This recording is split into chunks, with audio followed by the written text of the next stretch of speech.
Oke teman-teman, Assalamualaikum warahmatullahi wabarakatuh.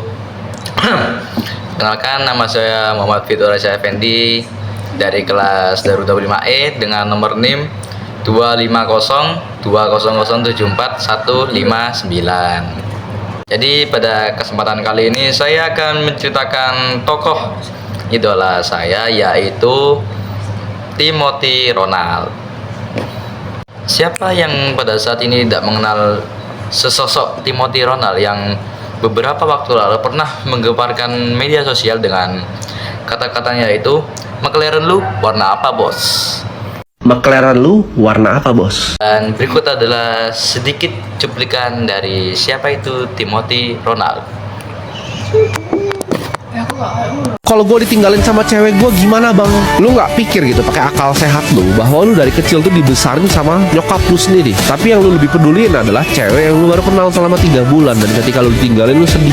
Sedangkan nyokap lu di rumah tuh nggak bisa makan, yang ngantri gas 3 kilo ya. Tapi lu pedulin orang nggak penting ini di hidup lu. Lu nggak perlu ngemis gitu kan, please terima aku balik gitu setelah lu ditinggal. Dia tuh udah nggak peduli sama lu. Lu harus paham bahwa dia itu tidak peduli sama lu.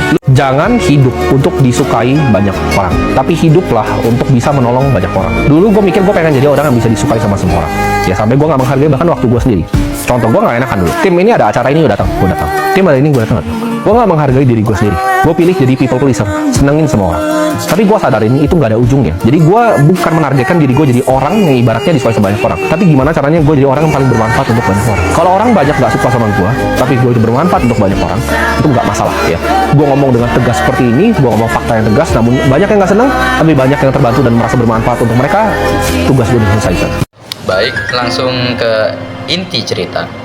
Jadi di sebuah kota kecil bernama Tangerang Selatan, pada tanggal 22 September tahun 2000, lahirlah seseorang anak yang kelak akan dikenal sebagai salah satu anak muda paling berpengaruh di dunia finansial Indonesia. Namanya adalah Timothy Ronald. Sejak kecil, Timothy sudah memiliki rasa keingintahuan yang besar dan semangat untuk mencoba hal-hal baru. Saat kawan-kawan di usia sebayanya masih sibuk dengan hobi remaja pada umumnya, Timothy Ronald justru sibuk mencari cara untuk menghasilkan uangnya sendiri. Ia pernah menjual pomade, yaitu minyak rambut, buatannya sendiri. Modalnya kecil, untungnya pun tak seberapa. Tetapi dari sanalah ia belajar arti dari sebuah kemandirian, kegigihan, dan pentingnya mengambil resiko. Rasa penasaran Timothy kemudian membawanya ke dunia investasi.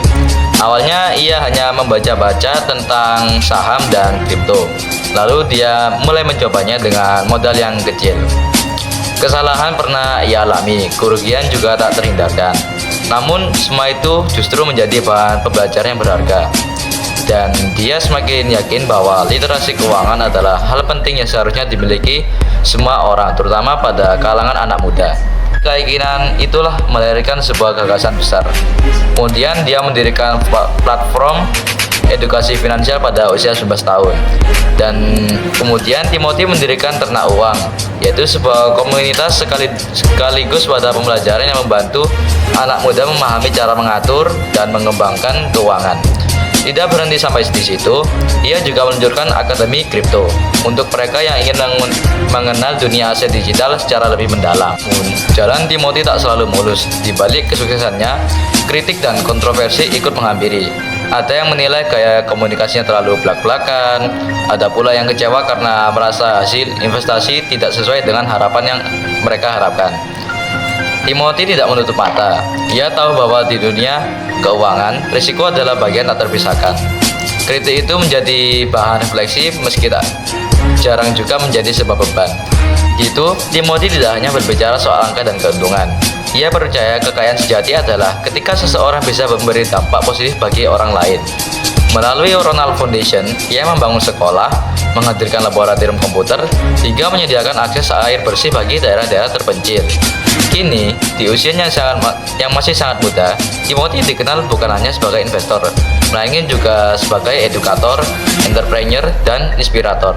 Ia kerap disebut-sebut sebagai calon Warren Buffett Indonesia karena portofolio sahamnya yang besar, termasuk kepemilikan jutaan lembar saham Bank Sentral Asia atau Bank BCA.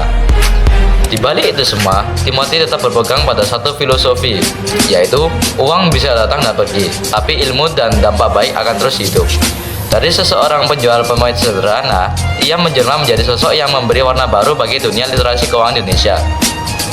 Jadi itulah mengapa saya memilih Timothy Rothel sebagai idola saya, karena dia sangat berdampak bagi anak-anak muda zaman sekarang yang mulanya mereka hanya bermalas-malasan dan sekarang mereka mulai berani untuk mengambil resiko dan melangkah ke depan.